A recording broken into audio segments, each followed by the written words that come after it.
Hello बच्चों, welcome back once again आपकी अपनी क्लास डीएमसी में। कैसे हैं? बढ़िया, फर्स्ट क्लास, वेरी गुड। तो आज का वीडियो स्टार्ट करते हैं और आज हम आपके लिए जो चैप्टर स्टार्ट करने वाले हैं वो बहुत इंपॉर्टेंट चैप्टर है आपके बोर्ड में, ठीक है। और इसका कॉन्सेप्ट बहुत ध्यान से समझिएगा, राइट, क्योंकि ये आगे चल के बहुत इंपॉर्टेंट होने वाला है जैसे जैसे आप मैथ्स पढ़ेंगे, ठीक है।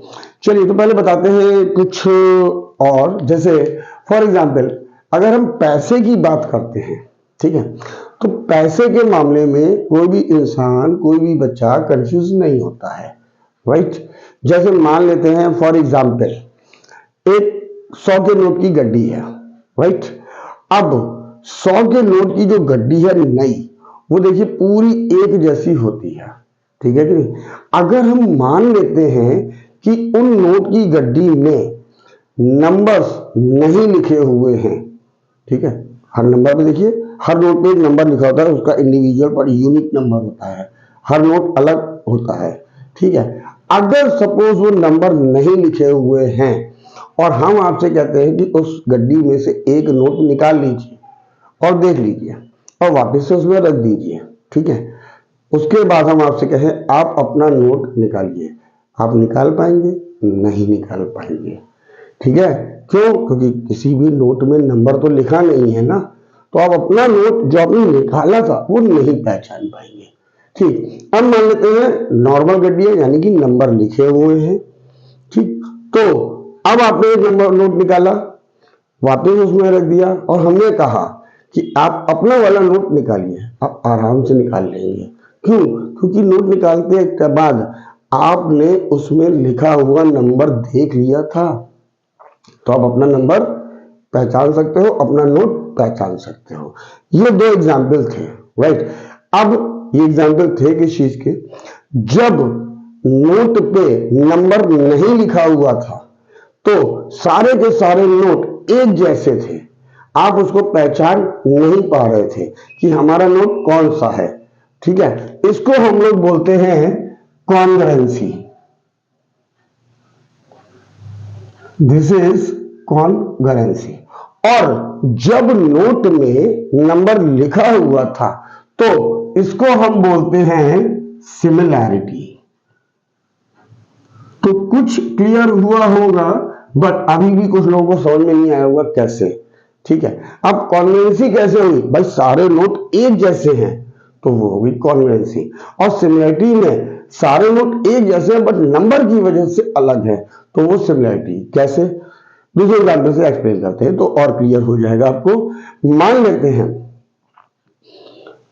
क्रिकेट मैच सबने देखा होगा, सबको पसंद होगा, नॉलेज तो होगी एटलीस्ट, ठीक है।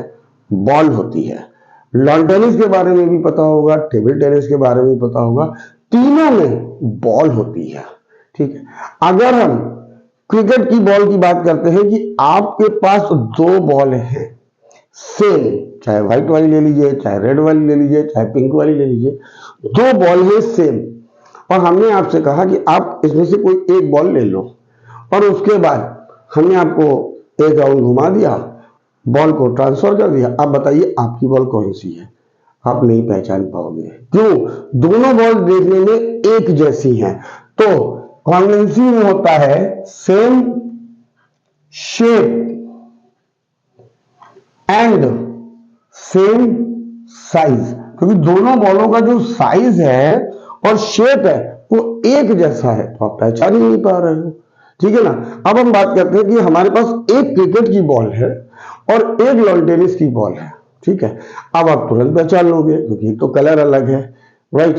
बट मेन चीज उसमें क्या है कि साइज अलग है।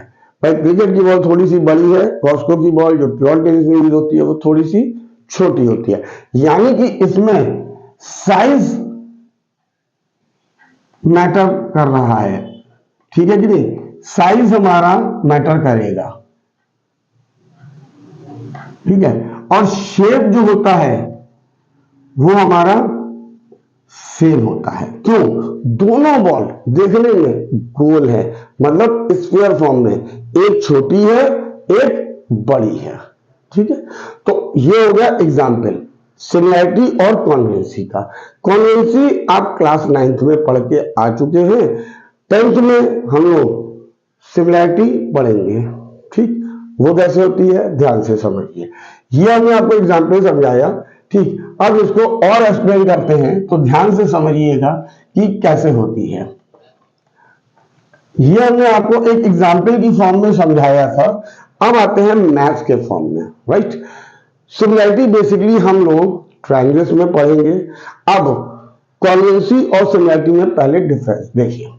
कॉन्वेंसी आप लोगों ने जो पढ़ी होगी उसमें आपने कुछ एक्सियम्स, पोस्टुलेट्स, प्रॉपर्टी, कुछ भी बोल सकते हैं। राइट, 5 पढ़ी थी। पहली कौन सी थी? वो थी हमारी ट्रिपल एस। दूसरी थी हमारी second one SAS। Third one हमारी ASA। फोर्थ हमारी AAS एंड फिफ्थ हमारी RHS। ये थी। ठीक है, और अब बारी आती है सिमिलैरिटी।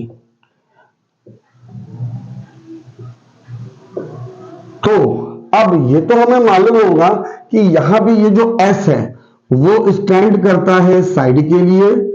ये जो A यूज हो रहा है ये स्टैंड्स फॉर एंगल। ये R, अब इसको राइट हैंड साइड नहीं पढ़ते हैं, ये R का मतलब हुआ राइट एंगल, मतलब एक 90 डिग्री है उसमें। ठीक है, और H का मतलब हुआ हमारा हाइपोटेन्यूज। ओके, अब सिमिलैरिटी में आपकी टोटल 3 कंडीशन है, 3 प्रॉपर्टीज है, 3 एक्सियम्स है, 3 पोस्टुलेट्स है, कुछ भी नाम दे सकते हो। पहला होता है हमारा triple S, second one SAS and third one triple A और डबल A। ये 3 होती हैं। ठीक है, ये कॉन्वेंसी के 5 होते थे, सिमिलैरिटी के 3 होते थे। अब ये आपको मालूम होंगे, लाइन्स में आप ऑलरेडी पढ़ चुके हो। ये हम आपको एक्सप्लेन करते हैं, ध्यान से समझिएगा। ठीक है, अब इसमें एक एक करके लेते हैं कि कॉन्वेंसी तो क्लियर हम मान के चल रहे हैं। आप लोगों को फिर भी कोई डाउट है आप 9th के वीडियो में देख सकते हैं। अब आते हैं सिमिलैरिटी। देखिए, सिमिलैरिटी में पहली कंडीशन है ट्रिपल एस। फर्स्ट कंडीशन है हमारी ट्रिपल एस। ठीक है, हम मान लेते हैं 2 ट्रायंगल हैं, एज्यूम कर लेते हैं। एक ट्रायंगल हमारा ये है और एक ट्रायंगल हमारा ये है। इसको कुछ नाम दे देते हैं भाई, ये मान लेते हैं ABC, ये मान लेते हैं DEF। ठीक, अब कुछ साइड की वैल्यू रख देते हैं समझाने के लिए। Suppose this is 2 centimetre, this is 4 centimetre, this is 2.5 centimetre, this is 5 centimetre, this is 3.5 centimetre, this is 7 centimetre. ठीक, अब एक चीज हमेशा रखिएगा, अभी हमने बताया था कि सिमिलैरिटी में साइज डज नॉट मैटर। ठीक, शेप सेम होता है, साइज कुछ भी हो सकता है। अब अगर आप यहां नोटिस कीजिए इसके लिए, तो सबसे पहले अगर हम AB अपॉन DE की वैल्यू निकालते हैं, AB upon DE, what will be that? This is 2, this is 4. 2 upon 4, it will become 1 upon 2. Right? BC और EF की वैल्यू निकालते हैं, तो BC upon EF is equal to, ये क्या है 2.5 अपॉन व्हाट इज दैट 5। ये इधर आ गया 25 upon 50, it will become cancel out 1 upon 2। Next one AC और DF, AC and DF, AC की वैल्यू 3.5 अपॉन 7, डेसिमल हटाया 35 2, इट विल बिकम 1 अपॉन 2। अब यहां पे आप नोटिस कीजिए तो AB upon DE is equal to BC upon EF is equal to AC upon DF। ये तीनों सेम है, ये आ गया। तो अब हम यहां पे अगर इन दो ट्रायंगल की बात करते हैं तो लिखने का pattern, in triangle A B C and triangle D E F, इसमें देखते हैं हम। तो A B upon D E is equal to B C upon E F is equal to A C upon D F. अब यहां पर हमने example लिया हुआ है, ठीक, क्वेश्चन में कोई ना कोई कंडीशन दी होगी, तो यहां पे आप इसको लिख लो। हम ऊपर ऑलरेडी प्रूफ करके आ रहे हैं, तो ये हो जाएगा प्रूव्ड अबव। रीजन लिखना बहुत जरूरी है, ठीक है ना, वरना इसके मार्क्स कटते हैं, ठीक। तो ये हमने लिखा कि हमने प्रूफ कर दिया कि इन तीनों का रेशियो सेम है, ठीक है। तो हम कह सकते हैं कि ट्राइंगल ए बी सी, ये वाला triangle automatically triangle D E F के सिमिलर हो गया with the property of triple S, ठीक है। जब ट्राइंगल सिमिलर हो गया, ठीक है भाई, ये ट्राइंगल इसके सिमिलर हो गया, तो जो इसके करस्पॉन्डिंग एलिमेंट्स हैं, यानी कि ये वाला angle, angle A is equal to angle D, ये वाला जो एंगल है angle B is equal to angle E and angle C is equal to angle F, ये ऑटोमेटिकली इसके इक्वल हो जाएंगे, ठीक है। तो ये हमारा प्रोसीजर है ट्रिपल एस को समझने का, प्रूफ करने का, ठीक है ना। अब इसमें सबसे इंपॉर्टेंट चीज हो कि सिमिलैरिटी में आपको साइड्स का रेशियो लेना होता है।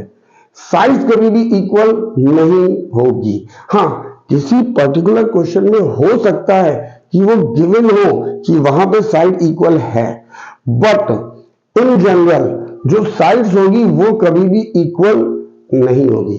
आप A B is equal to D E नहीं लिख सकते हो जब तक कि किसी क्वेश्चन में पर्टिकुलर दिया ना हो, ठीक है। तो आपको A B upon D E ratio निकालना है तीनों साइड्स का और उनको इक्वल प्रूफ करने की कोशिश करनी है।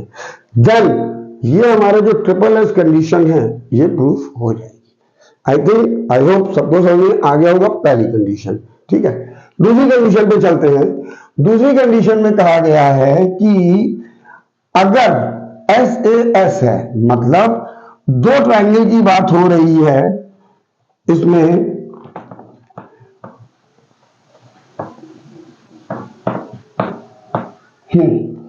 पहली कंडीशन हो गई। अब दूसरी ट्रायंगल की बात हो रही है एस ए एस। वो क्या होता है देखिए, अगेन हम दो ट्रायंगल ले लेते हैं, एक ये और एक ये ट्रायंगल। इसका नाम रख दिया ए बी सी, इसका नाम रख दिया डी ई एफ।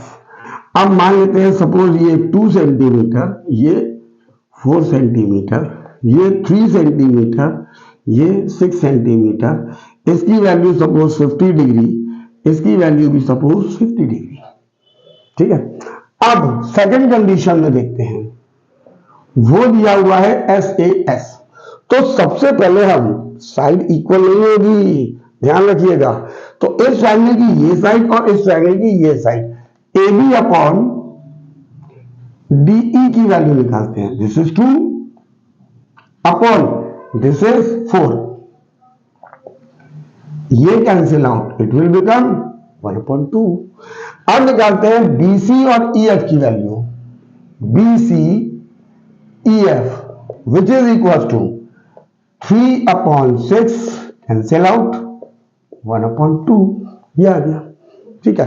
अब इन दोनों ट्रायंगल को हमको सिमिलर समझना है, प्रूफ करना है। कैसे देखिए, in triangle A B C and triangle D E F, ठीक है।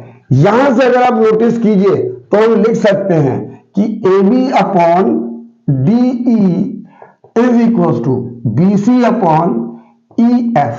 क्यों? दोनों का रेशियो सेम है, ठीक है। अब यहां पे जब लिखेंगे तो ये हो जाएगा A B upon D E is equal to B C upon E F. Reason जरूर लिखेंगे, क्यों? ऑलरेडी हम ऊपर प्रूफ करके आ रहे हैं, ये रहा, ठीक है। अब ये एंगल इसके इक्वल है, तो angle B is equal to angle E. Reason क्या मान लेते हैं, गिवन है भाई, ठीक है कि नहीं। तो ये ट्रायंगल हमारा सिमिलर हो गया DEF बाई प्रॉपर्टी SAS, ठीक है।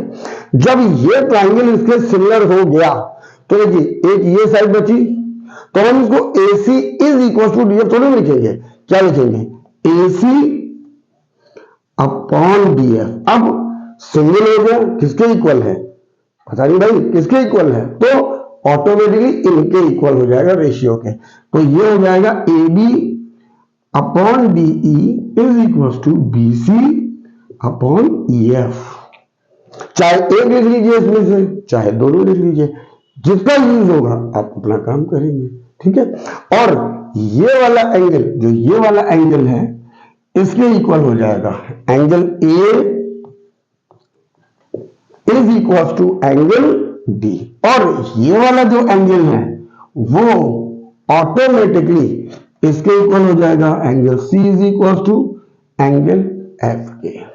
तो ये हमारी प्रॉपर्टी है SAS। अब इसमें सबसे इंपॉर्टेंट चीज क्या है, जब हम SAS प्रूफ कर रहे हैं, मतलब दो साइड्स का रेशियो, इसका रेशियो इक्वल प्रूफ किया, तो जो एंगल होगा, ध्यान रखिएगा, जो एंगल होगा वो इन दोनों साइड्स के बीच में होना चाहिए। अगर ये एंगल 50 है और इसकी बजाय उन्होंने इसको 50 कह दिया क्वेश्चन में, तो ये ट्रायंगल हमारा सिमिलर नहीं होगा, ध्यान रखिएगा, ठीक है ना। जो एंगल होगा वो दोनों साइड, जो आप दोनों साइड का रेशियो ले रहे हैं उनके बीच में होना जरूरी है। अगर नहीं है तो वो ट्रायंगल सिमिलर नहीं होगा। ये इस प्रॉपर्टी की मेन इंपॉर्टेंट पॉइंट है, ठीक है। चलिए नेक्स्ट देखते हैं, एक और बचा है अभी, तो एक्सक्यूज मी, नेक्स्ट वाले में कहा गया है AAA, और हमने वहां पे लिखा था AA, वो भी लिखा था, तो उसका मतलब क्या है भाई, वो भी समझ लेते। देखिए ये लिखा हुआ है, ठीक है ही नहीं। तो नेक्स्ट कंडीशन है हमारी AAA और AA। इसका मतलब क्या है, तो देखिए दो ट्रायंगल है, एक ट्रायंगल हमने ले लिया ये छोटा सा, और एक ट्रायंगल हमने बड़ा, क्योंकि साइज तो मैटर करता ही नहीं है, अभी बताया। इसको ले लिया ABC और इसको ले लिया DEF। अब इसकी जरूरत तो है नहीं, हमने यहां लिख दिया है भाई। तो देखिए अगर AAA और AA का मतलब क्या है, यहां पर हम एज्यूम कर लेते हैं ये एंगल सपोज 60 डिग्री है, ठीक है, और ये एंगल मान लेते हैं 50 डिग्री है, राइट।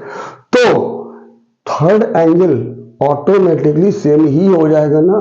कैसे, एंगल सम प्रॉपर्टी हम लोगों ने पढ़ी हुई थी कि ट्रायंगल के तीनों एंगल का सम 180 डिग्री होता है।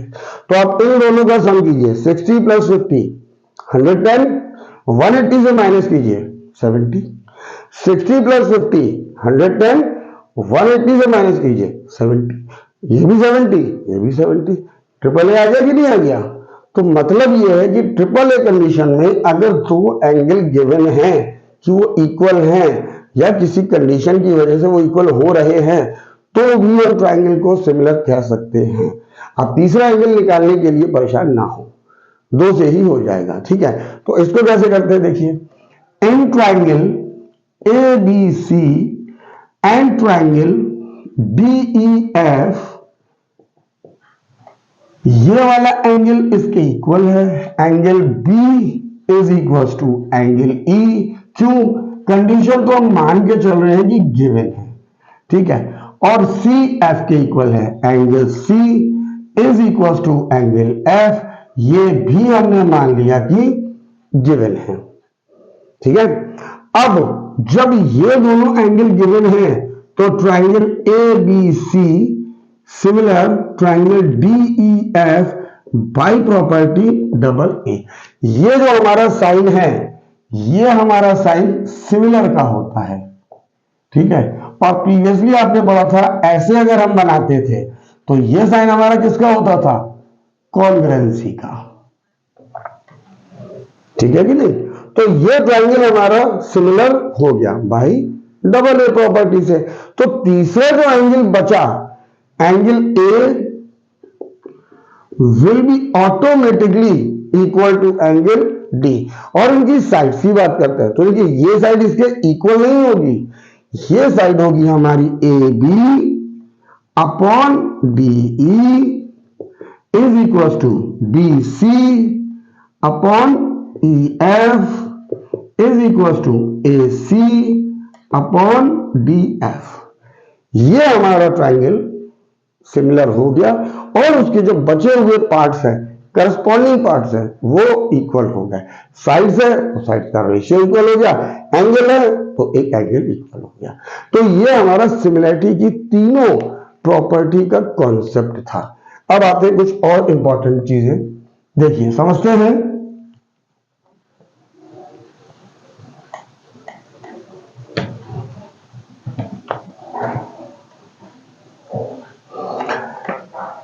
ट्रायंगल सिमिलर करने के लिए ट्रायंगल को रीड करना बहुत जरूरी है। कैसे, इसका मतलब क्या हुआ सर, देखिए ये एक ट्रायंगल लिया बेटा हम लोगों ने, ठीक है, एक ट्रायंगल हमने ये लिया, इसको मान लेते हैं this is A B C, इसको मान लेते हैं डी ई एफ, राइट। अभी तक तो यही मान लेते हैं। अब क्या करते हैं, हम इसको F मान लेते हैं और इसको E मान लेते हैं, ठीक।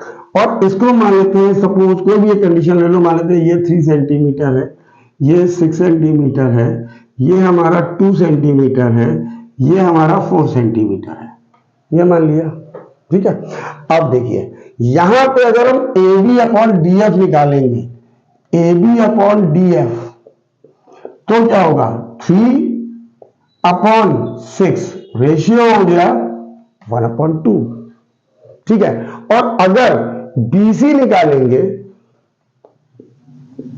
और FE लिखा हुआ है आपकी बात, तो ये हो गया 2/4 विच इज इक्वल टू 1/2। तो नोटिस कीजिए यहां पे अगर हम लिखेंगे तो इन ट्रायंगल ABC लिख लिया पहले तो, और अब की बार DEF नहीं लिखेंगे, क्यों, AB के करस्पॉन्डिंग हमारी DF है, ठीक है ना। तो ये हो जाएगा D, A से B चला है, ये 3 है, इसमें 3 कहां, 6 कहां पर है, इधर है, इधर थोड़ी ना है, तो D के बाद आएगा F और बचा हुआ लिखेंगे ये इंपॉर्टेंट चीज है, ठीक है। अब इसमें हम लिख सकते हैं, देखिए इन दोनों की हेल्प से हम इसको लिख सकते हैं A B upon D F is equal to B C upon F E, ये इक्वल हो गया एफ ई, सॉरी। तो यहां पर हम लिख सकते हैं A B upon D F is equal to B C upon F E, ये हमने प्रूफ डेवलप कर लिया, ठीक है कि नहीं।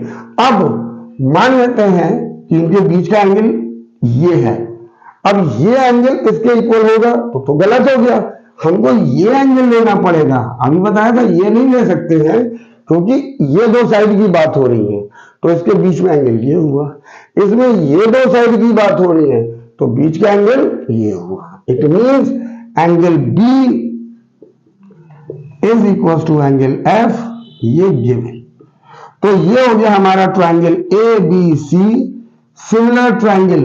डी ई एफ नहीं लिखेंगे, ध्यान रखिएगा, तो ये हो जाएगा डी एफ ई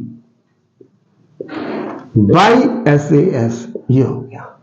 और उनकी साइड का रेशियो भी उस हिसाब से चलेगा कि अब ये जो बची है AC AC AC upon D E is equal to, इन दोनों में से कोई भी ले लो, चाहे दोनों ले लो, A B upon D F is equal to B C upon F E. तो ये सबसे इंपॉर्टेंट है कि ट्रायंगल को कैसे पहचानना है। ठीक है ना। इसमें साइड का बहुत स्पेशली ध्यान रखना है। और सिमिलरली जब एंगल की बात करेंगे तो हम एंगल भी उसी हिसाब से लेंगे, ठीक है। ट्राइंगल को आपको रोटेट करना पड़ सकता है, अपने हिसाब से समझना पड़ सकता है, और साइड्स का जो रेशियो होगा वो एंगल के ऊपर बहुत डिपेंड करता है, ठीक है। तो जैसे जैसे हम क्वेश्चंस में आगे बढ़ेंगे वैसे वैसे आपको क्लियर होता चला जाएगा, ठीक है ना। तो ये हमारा छोटा सा कॉन्सेप्ट था, इसके कुछ क्वेश्चंस प्रैक्टिस करके समझने की कोशिश करते हैं। तो चलिए अपना क्वेश्चन देखते हुए। Okay, so this is our first example. ध्यान से समझिएगा, ये फिगर दी है, हमको इसमें प्रूव करना है कि क्या ये ट्राइंगल इसके सिमिलर है या नहीं। तो कॉन्सेप्ट में अभी हमने आपको बताया था कि 3 प्रॉपर्टीज होती हैं, triple S, SAS, double A, जिसको हम लोग ट्रिपल ए कहते हैं। अब यहां पे नोटिस कीजिए, आपको टोटल 6 चीजों में से 3 चीजें फाइंड करनी होती हैं। ट्रायंगल में क्या 6 चीजें होती हैं भाई? 3 साइड्स, 3 एंगल्स। इन्हीं में से 6 में से कोई भी 3 चीजों को आपको ढूंढना है, पकड़ना है, समझना है और ट्रायंगल को सिमिलर प्रूफ करना है। तो देखिए यहां पे 2 एंगल आपको सेम दिख रहा है, लेकिन नोटिस कीजिए यहां पे कि ट्रायंगल जो है हमारा ABC और DEF नहीं कह सकते हैं। कैसे? यही समझना है कि यहां पे ये वाला एंगल इसके इक्वल है और ये वाला एंगल इसके इक्वल है, ठीक है। तो लिखने का तरीका, इन ट्रायंगल आप लिख सकते हो, पहला तो बिना सोचे समझे लिख लो भाई, चलो इन ट्रायंगल ABC, ये लिख लिया। अब इसके बाद आपको ढूंढना है ए के बराबर कौन सा एंगल है, यहां पे कुछ भी नहीं है, तो ये किसके इक्वल होगा? इसके। तो पहला पॉइंट आएगा यहां पे F, और ए के बाद हमने लिखा B, B की वैल्यू है 50 डिग्री, इसमें किसकी वैल्यू है? D की। तो ये हो गया FD, और तीसरा तो बिना सोचे समझे, ठीक। तो आप शुरुआत में ही यहीं पे मेहनत कर लो, यहीं पे समझ लो, उसके बाद क्वेश्चन आसान, ठीक है। तो यहां पे अब ये हमने ट्रायंगल ले लिया, तो यहां पे हम लिख सकते हैं angle B is equals to, इसके एंगल कौन सा है? ये इक्वल है एंगल D, क्यों? गिवन है, रीजन जरूर लिखना है बेटा। और एंगल C किसके इक्वल है? ये 70, इसके। एंगल E ये भी गिवन है, ठीक है। तो हम क्या कह सकते हैं, जब 2 एंगल इक्वल हो गए तो हम कह सकते हैं triangle ABC similar triangle FDE by property double A. ये हमारा ट्रायंगल सिमिलर प्रूफ हो गया। ये हमको प्रूफ करना था, state which pair of triangles in the figure are similar. तो इसमें सिमिलर है, बस ट्रायंगल को ढूंढना है कैसे, ठीक है। अगर आपने डायरेक्टली लिख दिया कि ट्रायंगल ABC ट्रायंगल DEF ये सिमिलर है तो वो गलत है। क्यों? क्योंकि B के इक्वल D है और C के इक्वल E है, तो हम लोग को इस तरीके से करना है, ठीक है। चलिए नेक्स्ट क्वेश्चन में और समझने की कोशिश करते हैं। नाउ इन दिस एग्जांपल, अब देखिए ये एक ट्रायंगल दिया हुआ है कि ये वाला एक ट्रायंगल गिवन है जिसमें ये साइड 2 है, ये 3 है, ये 2.6 है, ये 3.9, 3, 4.5। क्या ये ट्रायंगल सिमिलर है? सोचना पड़ेगा भाई, समझना पड़ेगा। क्यों? अगर आपने ले लिया किसी भी तरीके से नहीं, आपको रेशियो और एंगल पे कंसंट्रेट करना है। तो ध्यान दीजिए, अगर हम ये वाली साइड और ये ले लेते हैं तो देखिए PQ अपॉन MN, ध्यान से समझिएगा बेटा, PQ अपॉन MN, PQ की वैल्यू कितनी गिवन है? 2, अपॉन MN की वैल्यू कितनी गिवन है? 3। ये आ गया, एक रेशियो मिल गया। अब ढूंढने की कोशिश करते हैं, अगर हम इसको और इसको ले लें, ठीक है, तो बचा क्या? थर्ड बचा, ये और ये, ठीक। तो पहले थर्ड ले लेते हैं, QR, PQ के बाद QR और MN ये था NL, तो देखिए QR की वैल्यू कितनी है? 3, अपॉन NL की वैल्यू कितनी है 4.5, ये डेसिमल हटाया, 0 ऊपर आ गया। अब इसको कैंसिल करते हैं, 15 2 जा 15 3 जा, इट विल बिकम 2/3। देखिए ये दोनों सेम मिल गए। ठीक, अब कंडीशन को फुलफिल करने के लिए या तो इन दोनों के बीच में एंगल होना चाहिए, नहीं तो तीसरी साइड पे कंसंट्रेट करेंगे।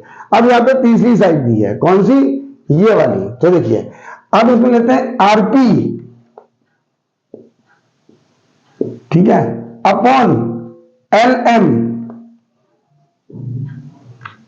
आरपी की वैल्यु कितनी है 2.6 अपॉन 3.9, डेसिमल से डेसिमल कैंसिल, 26/39, 13 2 जा 13 3 जा, इट विल बिकम 2/3। तो यहां पर आप नोटिस कीजिए, देखिए सबका रेशियो सेम आ गया। इट मींस हम कह सकते हैं PQ upon MN is equal to QR upon ML is equal to RP upon LM। ठीक है, इसको लिखना समझ में आ गया। मेन यहां से ढूंढना था, वो हमको सिर्फ कंसंट्रेट करना था। अगर वो समझ में आ गया तो ये लिखना आसान हो जाएगा। अब हम यहां पे लिख सकते हैं, इतना करने के बाद हमको समझ में आ गया। कैसे, ऊपर से पढ़ना सीखिए, PQQRRP, यानी कि triangle PQR and triangle MNLLM, तो MNL। अब आप मैच कर सकते हो, 100% कंफर्म सिमिलैरिटी की कंडीशन को प्रूफ कर रहा है। ठीक है, और ये आपने ऊपर से प्रूफ कर ही दिया है। तो PQ upon MN is equal to QR upon NL is equal to RP upon LM, ये आ गया। तो ये हमारा किसकी वजह से प्रूफ हो गया, ट्रिपल एफ। जब ये हो गया तो इसके जो एंगल है वो ऑटोमेटिकली, जो करस्पॉन्डिंग एलिमेंट्स है वो ऑटोमेटिकली इक्वल हो जाएंगे। कैसे, अब वो भी यहां से समझिए। अगर ये मिल गया आपको तो आप डायरेक्टली यहां से लिख सकते हो। कैसे, यहां पे देखिए एंगल P एंगल M के equal, angle P equal sign लगा देते हैं, एंगल M के इक्वल हो गया। ठीक है, यहां से अगर समझना है तो देखिए हमने PQ और MN लिया था, ये वाली साइड और ये ली थी। इस साइड की बात कर रहे हैं, इस साइड की। ठीक है, तो इसके सामने एंगल ये हुआ, इसके सामने एंगल ये हुआ, ये इक्वल होगा। दूसरी साइड QR, QR किसके कॉरेस्पॉन्डिंग हमने ली है, QR किसके कॉरेस्पॉन्डिंग, NL। तो QR ये वाली साइड की अगर हम बात कर रहे हैं, देखिए तो NL इसकी बात, तो इसके सामने एंगल कौन सा हुआ, ये वाला, और इसके सामने एंगल कौन सा हुआ, ये वाला, ये इक्वल हो जाएगा। और थर्ड बचा वो तो ऑटोमेटिकली इक्वल होगा भाई। ठीक है, तो ये पहचानने का तरीका वहां से है और यहां से ये है। तो यहां पे दूसरा हमको क्या मिल गया, एंगल P एंगल M के इक्वल, देन दूसरा एंगल Q एंगल N के equal, and R angle L के इक्वल है कि नहीं, R L के इक्वल P, यही तो है। देखिए R हमारा L के इक्वल है, ये लिखा है। Q हमारा तीसरा एंगल जो बचा है उसके इक्वल हो गया, and first one angle P angle M के इक्वल। तो दोनों तरीके से आप पहचानना प्रैक्टिस कर लीजिए, ये बहुत इंपॉर्टेंट है, बहुत ध्यान देने वाली बात है। ठीक है, तो आप इसकी प्रैक्टिस कीजिए, समझिए, डाउट आता है तो हमसे पूछिए। तब तक हम लोग नेक्स्ट क्वेश्चन पे चलते हैं। नाउ इन दिस एग्जाम्पल देखिए क्या कहा गया है, ये दो साइड दी है, ये दो साइड दी है, इन दोनों के बीच में एंगल दिया है। तो देखिए एंगल तो हम लोगों को मिल रहा है, ये भी 65 है, ये भी 65 है। साइड देखनी है तो देखिए ध्यान से, सबसे पहले हम EF देखते हैं। तो EF की वैल्यू दी हुई है, समझ लीजिए कैसे, 2.4। ठीक है, और दूसरी साइड क्या बची है, दूसरी साइड EF होगी DF कितनी है 3, अब यहां पे समझने वाली चीज है, अगर हम EF लिया, EF को इसके इक्वल लेते हैं या इसके इक्वल, तभी तो हमारा समझ में आएगा। तो इस पे भी ध्यान में रखना है। तो देखिए EF के अगर इसके इक्वल लेते हैं तो दोनों इवन है, कैंसिल हो सकती हैं। तो ये लेते हैं EF अपॉन BC या EF अपॉन CB लेना पड़ेगा। क्यों? अभी समझ में आता है। CB की वैल्यू कितनी है? 3.6। डेसिमल से decimal 24 upon 36, 12 2 12 3 it will become 2 upon 3। ठीक, अब देखिए कैसे। यहां पे हमने लिया था EF, F के बाद D जा रहा है, यानी कि यहां पे लेते हैं FD अब। ठीक है, EFD, और यहां पे लिया था CBA, तो ये क्या हो गया? BA की वैल्यू कितनी है? 4.5। ये कैंसिल 30 अपॉन 45, 15 2 15 3। तो देखिए अब हमको मिल गया, इसी में हमने मेहनत करनी थी बस। तो इसका रेशियो और इसका रेशियो सेम आ गया, then we can say EF upon CB is equal to FD upon BA।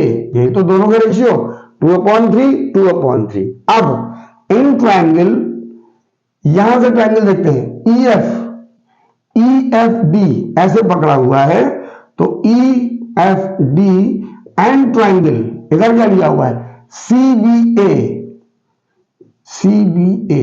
अब आप सोचोगे सर कुछ और भी तो बिल्कुल हो सकता है, उसमें कंफ्यूज होने की जरूरत नहीं है, हमने ये लिखा है EFD, राइट। आप ये भी लिख सकते हो DFE। जब आप DFE लिखोगे तो ये हमारा क्या बन जाएगा? ABC, ये तो बन जाएगा। जब आप लिखोगे DFE तो ये बन जाएगा ABC। ठीक है, या तीसरा नाम क्या बन सकता है? हमने लिखा DEF, ये लिखा तो DEF तो इसमें बन जाएगा ACB। तो पर्टिकुलर ऐसा नहीं कि यही फिक्स है, 3 नाम बन सकते हैं। ठीक है, वो आपको समझ में क्या लिखो, आप ये लिख सकते हो, दूसरा वाला एक्सप्लेन किया वो लिख सकते हो, अभी एक और एक्सप्लेन किया था आप वो भी लिख सकते हो। ठीक है, तो यहां पे ये हमारा बन गया EF upon CB is equal to FD upon BA। Reason अभी ऊपर प्रूफ किया है, प्रूव्ड अबव, ये हो गया। और इन दोनों के बीच वाला एंगल इक्वल है, एंगल F एंगल B के इक्वल, विच इज गिवन है, गिवन। तो अब यहां पे आपको मेहनत नहीं करनी है, डायरेक्ट लिख सकते हो, therefore triangle EFD similar triangle CBA by property SAS। जब ट्रायंगल सिमिलर हो गया तो उसके जो करस्पॉन्डिंग साइड और एंगल है, साइड कौन सी? ये वाली बची। तो यहां पे भी समझ सकते हो, EF और FD ले ली, बची कौन सी? DE। तो ये हो जाएगा DE अपॉन यहां कौन सी बची? AB। ये किसके इक्वल हो गया? दोनों के इक्वल लिख सकते हैं आप, EF upon CB is equal to FD upon BA। ये हो गया। और एक एंगल इक्वल गिवन था तो एंगल भी इक्वल हो सकते हैं। अब ध्यान से समझिए, देखिए यहां पे सपोज हमने एंगल D ले लिया, ये कैसे लेते हैं? अब एंगल D किसके इक्वल होगा? एंगल D के सामने वाली साइड है EF, तो EF के करस्पॉन्डिंग साइड इसमें कौन सी थी? EF के करस्पॉन्डिंग साइड थी CB, यानी EF के करस्पॉन्डिंग साइड थी CB। ठीक है, और EF के करस्पॉन्डिंग एंगल D है, तो यहां पे CB के करस्पॉन्डिंग एंगल कौन सा हो गया? A। और आप यहां से भी समझ सकते हो, अगर आपने इसमें मेहनत कर ली तो आप डायरेक्टली यहां से भी समझ सकते हो, DA के इक्वल देखिए थर्ड प्लेस पे, राइट। और F और B इक्वल है, F और B इक्वल है सेकंड प्लेस पे, तो थर्ड कौन सा बचा? यहां E, यहां पर C।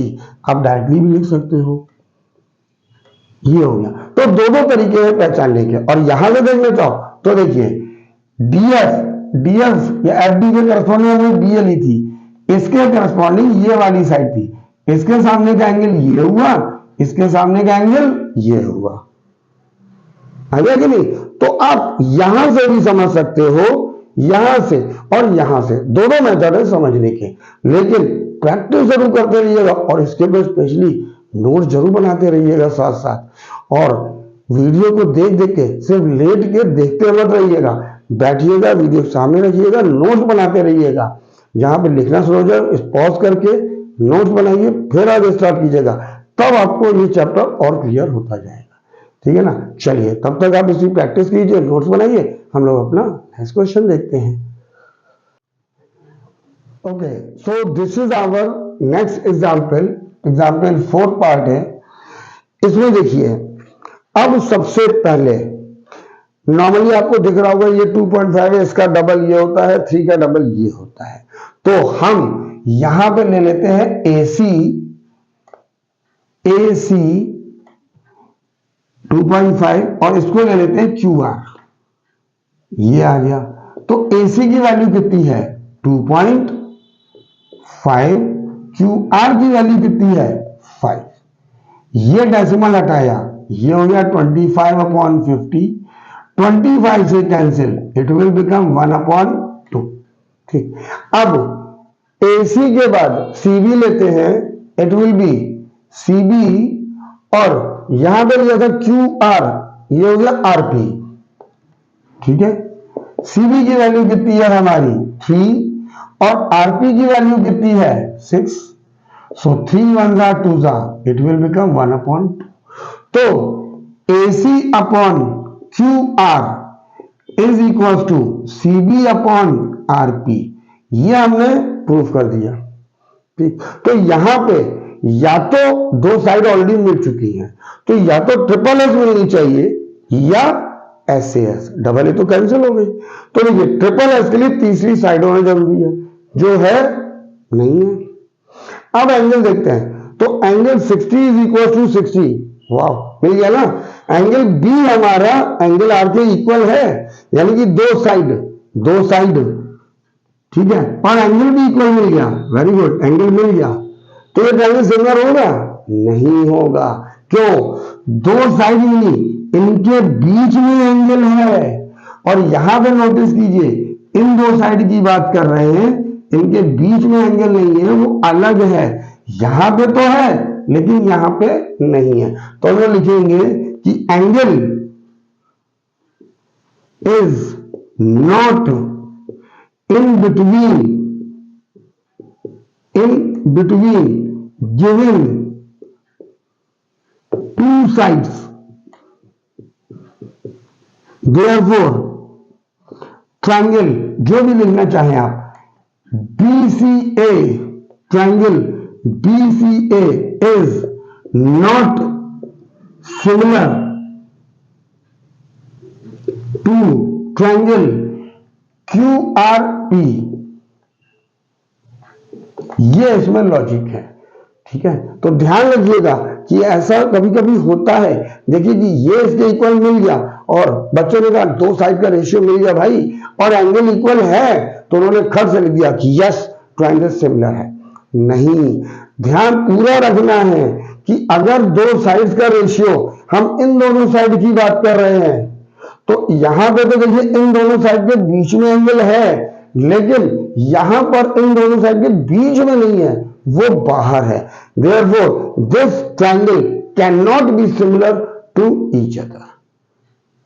आई होप सबको समझ में ये क्वेश्चन आ गया होगा।